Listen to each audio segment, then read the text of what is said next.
நமச்சிவாயம். ஜெய் வராகி. ஆதித்யாய சோமாய மங்களாய புதாய ச குரு சுக்ர சனிபியஸ்ச ராகவே கேதவே நமோ நமஹ. ஆதித்யாதி நவகிரகங்களையும் என்னுடைய குருநாதரையும் இந்த பஞ்சபூதங்களையும் பிரபஞ்சத்தையும் அடியேன் நமஸ்கரிக்கிறேன். உலகம் முழுவதும் வாழக்கூடிய எனதருமை அன்பு பக்தர்களே, புரட்டாசி மாத ராசி பலன்கள். இந்த புரட்டாசி மாதம் சூரிய பகவான் கன்னி ராசியிலே சஞ்சாரம் செய்யக்கூடிய ஒரு அற்புதமான காலம். ஏன்னா கன்னியை விட்டு சூரியன் துலாத்துக்கு போயிட்டார்னா நீச்சமாயிடுவார். அதன் பிறகு வரக்கூடியதெல்லாம் வளர்ச்சிக்கான காலங்கள். புரட்டாசி மாதம் ஒரு புண்ணியமான மாதம். அதிலும் குறிப்பாக ஏற்கனவே கன்னி ராசியில் கேது பகவான் இருக்கின்றார். அவரோடு சேர்ந்து சூரியன் புதன் இந்த இரண்டு கோள்களும் கன்னி ராசியிலே சஞ்சாரம் செய்கின்றன. ஒரு மிக முக்கியமான விஷயம் என்னன்னு கேட்டிங்கன்னா, இந்த புரட்டாசி மாதத்தில் குரு பகவான் வக்ரம் அடைகிறார். கிட்டத்தட்ட புரட்டாசி மாதம் 25ஆம் தேதி வாக்கிலே, ஆங்கிலம் தேதி சரியாக அக்டோபர் 10ஆம் தேதி அன்றைய தினம் குரு பகவான் வக்ரகதி அடைகிறார்.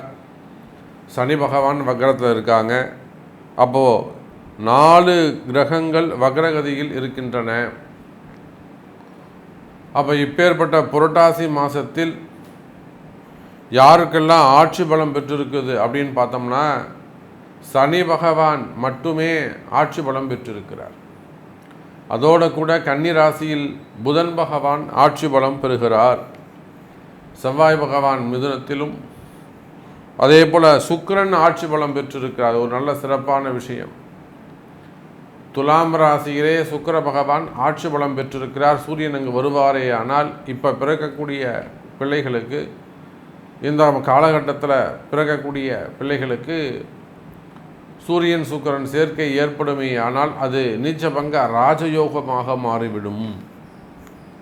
அப்போ இந்த புரட்டாசி மாதத்தை பொறுத்தவரையிலே 3 கிரகங்கள் ஆட்சி பலம் பெறுகின்றன. ஒன்று புதன், மற்றொன்று சுக்கிரன், மற்றொன்று கிரகம் சனி பகவான். இந்த 3 கிரகங்களும் ஆட்சி பலம் பெறுகின்றன. எப்பொழுதும் போல மகாலட்சுமியின் வீடாக விளங்கக்கூடிய ரிஷபத்தில் குரு பகவான் வக்ர நிலையிலே அமைந்திருக்கிறார். குரு சூரியன் திரிகோண தொடர்பும், அதே சமயத்தில் சனிக்கும் குருக்கும் கேந்திர தொடர்பும் ஏற்படுகிறது. இந்த மாதத்தில் நம்ம பலன் சொல்லக்கூடிய வகை 2 தான். 2 கிரகம்தான். எதை அடிப்படையாக வச்சு இந்த தமிழ் மாத கிரகத்தை நம்ம ராசி பலனை சொல்ல போகிறோம் அப்படின்னா, சனி பகவானுக்கு கேந்திரத்தில் குரு பகவான், குருவுக்கு திரிகோணத்தில் சூரியன். அப்போ இந்த கிரக அமைப்புகள் தான் சனி குரு தொடர்பு, சூரியன் குரு தொடர்பு ஒரு மிகப்பெரிய தாக்கத்தை ஏற்படுத்தும். சனியும் குருவும் சேர்ந்தால் மிகப்பெரிய அது ஒரு ராஜயோகம், ஒரு மிகப்பெரிய பணக்கார யோகம், அது ஒரு மிகப்பெரிய ஒரு கோடீஸ்வர யோகம். நிறைய தொழிலதிபர்கள் அல்லது மற்றொருடைய பணத்திற்கு சொந்தம் கொண்டாடக்கூடியவர்கள், ஆங்கிலத்தில் பினாமி என்று சொல்லுவார்கள், அல்லது பல கோடிகளை கையாளக்கூடியவர்கள், பல கோடி அதிபராக விளங்கக்கூடியவர்கள், அதிகாரம் படைத்தவர்களாக விளங்கக்கூடியவர்கள். அப்போ இதுக்கெல்லாம் என்ன தொடர்பு இருக்கும்னு பார்த்தீங்கன்னா, நிச்சயமாக அவங்க ஜாதகத்தில் சனியும் குருவும் தொடர்பு இருக்கும். ஒன்று சனி குரு சாரம் வாங்கியிருப்பார், இல்லை குரு சனி சாரம் வாங்கியிருப்பார், இல்லை குருவும் சனியும் சேர்ந்திருப்பார்கள், இல்லை திரிகோணம் அல்லது கேந்திரத்தில் இருந்து தொடர்பை ஏற்படுத்தி கொள்ளுவார்கள். அப்பேற்பட்ட மிகப்பெரிய பணக்கார யோகம் இந்த சனி குரு தொடர்பு, அது இந்த புரட்டாசி மாதத்தில் ஏற்படுகிறது. அதே போல் சூரியன் குரு தொடர்பு, இது பணக்கார யோகம். சனி குரு பணக்கார யோகம்னா, சூரியன் குரு அபரிமிதமான ஒரு ராஜயோகம் அல்லது ஒரு ராஜபோகம் அப்படின்னு கூட நம்ம சொல்லலாம். ஆனால் நாம் இதெல்லாம் சொல்கிறோமே தவிர, இதெல்லாம் யாருக்கு பொருந்தும், யாருக்கு இது வந்து மேட்ச் ஆகும் அப்படிங்கிறது உங்களுடைய கர்மா, உங்களுடைய பர்த்து சார்ட்டு தான் தீர்மானிக்கும். இது பொருந்துமா, இது நடக்குமா, இது நடக்காதா, நடக்காதுன்னா ஏன் உங்களுக்கு நடக்காது, நடக்கும்னா எப்படி உங்களுக்கு நடக்கும், இதெல்லாம் உங்களுடைய பிறப்பு ஜாதகம் தான் பேசும்.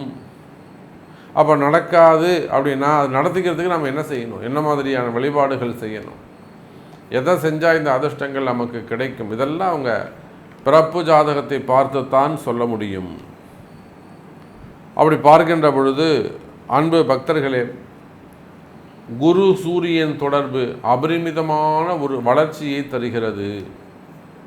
அப்போது சனி குரு சூரியன், அதோடு மட்டுமல்லாது சூரியன் தனக்கு 2ஆம் பாவத்தில் சுக்கிரனை வைத்திருக்கிறார். 2ஆம் பாவத்தில் சுக்கிரனை வைத்திருக்கின்றார். சனி சுக்கிரன் திரிகோண தொடர்பு ஏற்படுகிறது. நிறைய திருமணமாகாத கன்னியர்களுக்கு திருமணங்கள் நடைபெறும். திருமண பந்தத்தில் இருக்கக்கூடிய அந்த கஷ்ட நஷ்டங்கள் விலகும். அதே போல் அந்த பிரிவுகள் இருக்குமே, ஆனால் பிரிந்த உறவுகள், கணவன் மனைவிகள், காதலர்கள் மீண்டும் ஒன்று சேருவதற்கு வாய்ப்புகள் உண்டு.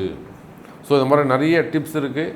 பாருங்கள், நம்ம ஒவ்வொரு ராசிக்கும் தனித்தனியாக உங்கள் ராசிக்கு எப்படி இருக்குங்கிறத பார்த்துடலாம். தனுசு ராசினியர்களே, புரட்டாசி மாதம் உங்களுடைய ராசிநாதன் குரு பகவான் ராசிக்கு 6, 8ஆக அமைந்திருந்தாலும் 5ஆம் அதிபதி என்று சொல்லக்கூடிய செவ்வாய் உங்கள் ராசியை பார்க்கிறார். பொதுவாக செவ்வாய் ஒரு ராசியை பார்க்குறாருன்னா அந்த ராசி அன்பர்களுக்கு வெற்றி வாய்ப்புகள் அதிகமானதாக இருக்கும்.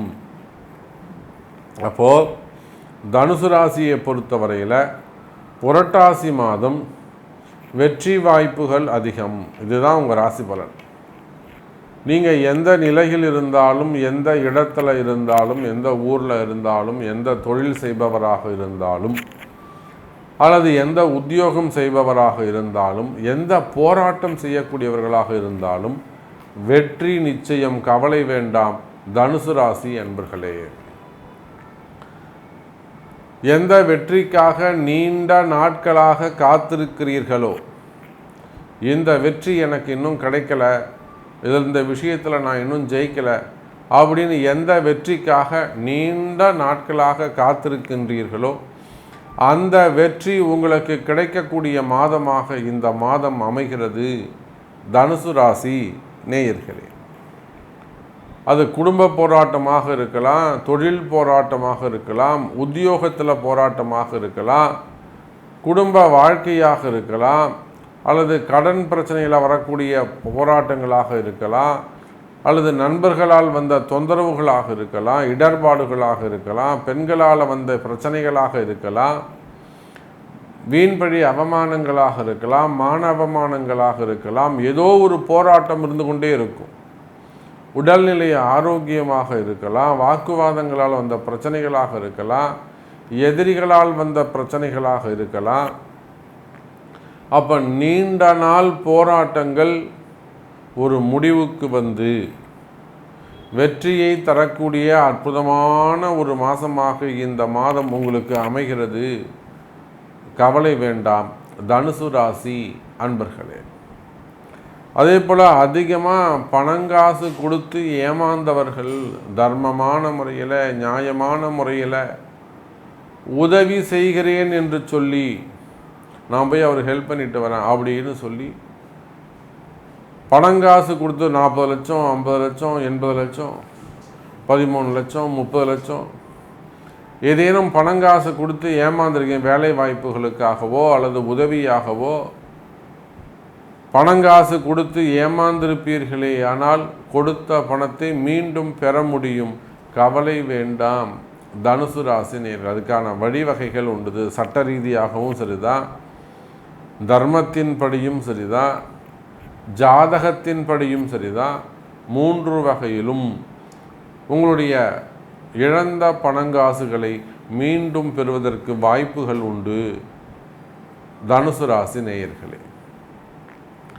அதே போல் நல்லபடியாக இருந்துட்டு இருப்பாங்க தனுசு ராசி என்பவர்கள், சிறப்பாக இருந்துட்டு இருப்பாங்க, நல்ல குணமுடையவர்களாக. திடீர்னு அவங்களுக்கு ஏதேனும் உடல்நல குறைவுகள் ஏற்பட்டு விடும். சிறு வயசாக இருக்கும், 40 வயசு 45 வயசு, அல்லது ஒரு 56 வயசு, திடீர் உடல்நல குறைவுகள் ஏற்படும், கவனம் தேவை. அப்போது அந்த மாதிரியாக இருக்குமே. ஆனால் உடனடியாக அவங்கள காப்பாற்றிக்கிறதுக்கு நம்ம என்ன செய்யணுமோ அதுக்கான ஒரு ஆயுஷ் ஹோமமோ, ஒரு மிருத்யுஞ்சய ஹோமமோ, அல்லது ஒரு சுதர்சன ஹோமமோ, அபிமிருத்யுஞ்சய ஹோமமோ, நல்ல ஜபதபங்கள் செய்து ஒரு ஹோமங்கள் செய்து கொள்வது சிறப்பை தரக்கூடியதாக இருக்கும். தனுசு ராசி நேயர்களே, ஆரோக்கியத்தில் அதிக அக்கறை தேவை, ஆரோக்கியத்தில் அதிக கவனம் தேவை. உங்கள் ஹெல்த்தில் நீங்கள் ரொம்ப அலட்சியமாக இருக்கக்கூடாது. இது தானே பார்த்துக்கலாம் வந்துட போகுது அப்படின்னு அலட்சியமாக இருக்கக்கூடாது. தனுசு ராசினியர்களே, உங்கள் ஹெல்த் வைஸ் கொஞ்சம் நீங்கள் கான்சன்ட்ரேட் பண்ணணும். ஒரு மெடிக்கல் செக்கப் பண்ணிக்கிறது நல்லது. அல்லது ஏதேனும் ஒரு சிறு சிறு ஆப்ரேஷன்ஸை செய்ய சொல்கிறாங்க, தாராளமாக செஞ்சுக்கோங்க. ஒரு முறை உங்கள் பிறப்பு ஜாதகத்தை கொண்டு செக் பண்ணிவிட்டு தாராளமாக நீங்கள் உங்கள் ஹெல்த்து ஆப்ரேஷன் செய்து கொள்வது சிறப்பு. அதே போல் வீண் சுமைகள், வீண் பிரச்சனைகள் ஏற்படுமே ஆனால், வீண் பெரிய அவமானங்கள் ஏற்படுமே ஆனால் சற்று கவனமாக நடந்து கொள்ள வேண்டும். தனுசு ராசி நேயர்களே, குறிப்பாக வேலை செய்கிற இடத்துல நிறைய அரசு அதிகாரிகள் கவர்மெண்ட் ஜாப்பில் நம்ம பார்க்குறோம், டிபார்ட்மெண்ட் வைஸ் ஒரு என்கொயரி நடந்துக்கிட்டே இருக்கும். செய்யாத குற்றங்களுக்கான தண்டனைகளாக இருக்கும், தீர்ப்புகளாக இருக்கும், தள்ளி வச்சிருக்கலாம். இதெல்லாமும் நம்ம பார்க்குறோம். அப்போ அந்த மாதிரியான பிரச்சனைகள் இருக்குமே ஆனால் அவை எல்லாமே கூட விலகுவதற்கு வாய்ப்புகள் உண்டு. நல்லது நடக்கப் போகுதுன்னு அர்த்தம். சரி, தொழில் அமைப்புகள் எப்படி இருக்கும்? நீங்கள் எந்த தொழில் செய்பவராக இருந்தாலும் சரிதான், அது ஒரு ஹாஸ்பிட்டலாக இருக்கலாம், டாக்டராக இருக்கலாம், ஆடிட்டராக இருக்கலாம், அட்வொகேட்ஸாக இருக்கலாம், அல்லது சினிமா துறையை சார்ந்தவர்களாக இருக்கலாம், அரசியலாக இருக்கலாம், மீடியா துறையில் ஒர்க் பண்ணக்கூடியவங்களாக இருக்கலாம், மீடியா துறையாக இருக்கலாம். அப்போது நீங்கள் எந்த தொழில், ஒரு கம்பெனியாக இருக்கலாம், தொழில் நிறுவனங்கள் வச்சு நடத்தக்கூடியவர்களாக இருக்கலாம். அப்போ நீங்கள் எந்த தொழில் செய்பவராக இருந்தாலும் சரிதான், தொழில் துறையை பொறுத்தவரையில், பிஸ்னஸை பொறுத்தவரையிலே, வர்த்தகத்தை பொறுத்தவரையிலே இந்த மாதம் சிறப்பான மாதமாக அமைகிறது. தொழிலில் ஏதேனும் பிரச்சனையா, கம்பெனியில் ஏதேனும் ப்ராப்ளமா, அல்லது தொழிலே நடக்கலையா, தொழிலில் ஒரு கட்டு போட்ட மாதிரி இருக்கா, வருமானம் வரலையா, இந்த மாதிரியான மறைமுகமான பிரச்சனைகள் ஏற்படுமே ஆனால், தொழிலே நடக்கலை சமையல், தொழில் நல்லா நடக்குது ஆனால் வருமானம் வரலை, கையில் எதுவுமே மிஞ்ச மாட்டேங்குது, எந்த மாதிரியான பிரச்சனைகள் இருக்குமே ஆனால் எனதருமை தனுசு ராசி நேயர்களே, இவையெல்லாம் சரியாவதற்கான வாய்ப்புகள் உண்டு. இன்னும் சொல்லப்போனால் தனுசு ராசி நேயர்களே, வியாபாரம் சிறப்பானதாக இருக்கும், தொழில் நிறுவனங்கள் சிறப்பானதாக இருக்கும். உங்கள் கடைகளில் தினந்தோறும் வியாபாரம் சிறப்பாக நடைபெற வேண்டும் என்று சொன்னால் காத்தால சாயந்தரம் இந்த மஞ்சள் தண்ணி தெளித்து ஒரு கோலம் போட்டு சாம்பிராணி போடுவது சிறப்பை தரக்கூடியதாக இருக்கும். இறை வழிபாடு மிக சிறப்பை தரக்கூடியதாக இருக்கும். உக்ர தெய்வ வழிபாடுகள், காலபைரவர் வழிபாடு, காலபைரவருக்கு எலுமிச்சம்பழம் மாலை போட்டு அதை கொண்டு வாசலில் மாட்டுறது, எலுமிச்சம்பழத்தை ராத்திரியான சுற்றி போகிறது, இதெல்லாம் கொஞ்சம் சிறப்பை தரக்கூடியதாக இருக்கும். சிறு சிறு பரிகாரங்கள் வியாபாரத்திற்கு கை கொடுக்கும் தனுசு ராசி நேயர்களே. அதே போலத்தான் உத்தியோகம். நீங்கள் எந்த வேலை செய்பவராக இருந்தாலும் சரிதான், உலகம் முழுவதும், அது ஐடி ஃபீல்டாக இருக்கலாம், ப்ரைவேட் ஜாபாக இருக்கலாம், கவர்மெண்ட் ஜாபாக இருக்கலாம், எனி செக்டர்ஸ். அப்போ நீங்கள் எந்த வேலை செய்பவராக இருந்தாலும் வேலை சிறப்பானதாக இருக்கும், வேலையில் நல்ல முன்னேற்றங்கள் இருக்கும். ஒரு சில தனுசு ராசி நேயர்களுக்கு ப்ரமோஷன்ஸ் கிடைப்பதற்கான வாய்ப்புகள் உண்டு, முன்னேற்றம் ஏற்படும், அல்லது ஒரு இன்க்ரிமெண்ட் கிடைக்கலாம், ஒரு இன்சென்டிவ் கிடைக்கலாம். அதே சமயத்தில் ஒரு சில தனுசு ராசி என்பவர்களுக்கு வேலையில் சற்று கவனமாக நடந்து கொள்ள வேண்டும். எனக்கு இப்போ தான் சாமி வேலை போச்சு, ஒரு 3 மாதமாகுது, 6 மாதமாகுது, 1 மாதமாகுது, 45 வயசாகுது, 54 வயசாகுது, எனக்கு இப்போ தான் வேலை போச்சு, அல்லது வேலையில் ஒரு சிக்கலில் போய் மாட்டிக்கிட்டேன், ஒரு கையாடல் பண்ண மாதிரி போட்டுக்கிட்டாங்க, ஒரு ஃபண்டு நான் மாற்றி கொடுத்தா மாதிரி போட்டுட்டாங்க, ஊரை விட்டே வெளியே வர முடியாது, இல்லைன்னா எனக்கு ரினியூவல் லெட்டர் கொடுக்க மாட்டாங்க, நான் வெளியே போய் வேலையே செய்ய முடியாது. இந்த மாதிரி சட்ட சிக்கலில் போய் ஏதேனும் மாட்டிக்கிட்டீங்களா? அப்படி ஏதேனும் சட்ட சிக்கலில் மாட்டியிருப்பீர்களே ஆனால் கவலை வேண்டாம் தனுசு ராசினியர்களே. அதுலேருந்து நீங்கள் ஜெயிக்கிறதுக்கான வாய்ப்பு உண்டு. மீண்டும் அதே ஜாப் கிடைக்கிறதுக்கான வாய்ப்புகள் உண்டு. அப்போ வேலை உத்தியோகத்தில் பிரச்சனைகள் இருக்குமே ஆனால் அன்னை வாராகி கை கொடுப்பாள். வாராகி கைப்பிடிப்பீர்களே ஆனால் அவள் உங்களுக்கு கரை சேர்ப்பாள். தனுசு ராசி நேயர்களே, அதே போலத்தான் குடும்ப பிரச்சனைகள், கணவன் மனைவி பிரச்சனைகள், பிரிந்த உறவுகள் மீண்டும் ஒன்று சேருவதற்கு வாய்ப்புகள் உண்டு. அது கணவன் மனைவியாக இருக்கலாம், பெற்றோர்களாக இருக்கலாம், பிள்ளைகளாக இருக்கலாம். மனக்கசப்புகள், சிறு சிறு மனக்கசப்புகள், கருத்து வேறுபாடுகள், பெரும் வீண் பழிகள் அல்லது டிவோர்ஸ் சம்பந்தப்பட்ட வம்பு வழக்குகள் இருக்குமே ஆனால் அதெல்லாம் உங்களுக்கு நியாயம் தர்மமாக உங்களுக்கு நன்மை நடப்பதற்கு வாய்ப்புகள் உண்டு. தனுசு ராசி நேயர்களே, குறிப்பாக திருமண யோகங்கள் கைகூடும். முதல் திருமணம், இரண்டாவது திருமணம், தடைப்பட்ட திருமணம், தள்ளிப்போன திருமணம், வயோதிக திருமணங்கள், திருமண யோகங்கள் கைகூடும். நீண்ட நாட்களாக திருமணத்திற்காக காத்திருக்கக்கூடிய தனுசு ராசி அன்பர்களே, அது ஆணாக இருந்தாலும் குறிப்பாக பெண்களாக இருந்தாலும் நல்ல மாப்பிள்ளை உங்களுக்கு கிடைப்பாங்க. நாகர் வழிபாடு கை கொடுக்கக்கூடியதாக இருக்கும். அப்போ திருமண யோகங்கள் கைகூடும். அதே போலத்தான் குழந்தை பாக்கியம், கல்யாணம் 20 வருஷமாவது இல்லை 16 வருஷமாவது இதெல்லாம் சொல்லக்கூடிய தம்பதிகளே இருக்காங்க. ரொம்ப கண்ணீர் விட்டு காதலாகி கசிந்து கண்ணீர் மல்கி 8 வருஷமாவது சாமி கல்யாணம் ஆகிட்டு குழந்தை பாக்கியத்திற்காக காத்திருக்கக்கூடிய எனதருமை தனுசு ராசி நேயர்களே, இந்த மாதம் அது அற்புதமான செவ்வாயுடைய ஆதிக்கம் அதிகமாக இருக்குது, வீரியம் அதிகமாக இருக்குது. இந்த மாத தாம்பத்தியம் கை கொடுக்கும். சிறு சிறு பரிகாரங்கள் கை கொடுக்கும், வழிபாடுகள் கை கொடுக்கும், குழந்தை பாக்கியம் அதிகரிக்கும். ஸோ நிறைய கேள்விகள் உங்களுக்குள்ளே இருந்துக்கிட்டே இருக்கும், நிறைய செயல்பாடுகள் இருக்கும். உங்களுக்கு என்ன தேவை, உங்களுக்கு என்ன நடக்கணும் அப்படிங்கிறத, உங்களுடைய கேள்விகள் என்ன என்பதை உங்களுடைய பிறப்பு ஜாதகத்தை கொண்டு தொடர்பு கொள்ளுங்கள் என்பதை தெரிவித்துக்கொண்டு மீண்டும் ஒரு அற்புதமான பதிவில் உங்களை சந்திக்கிறேன். நன்றி, நமச்சிவாயம். ஜெய் வராகி, ஜெய் ஜெய் வராகி.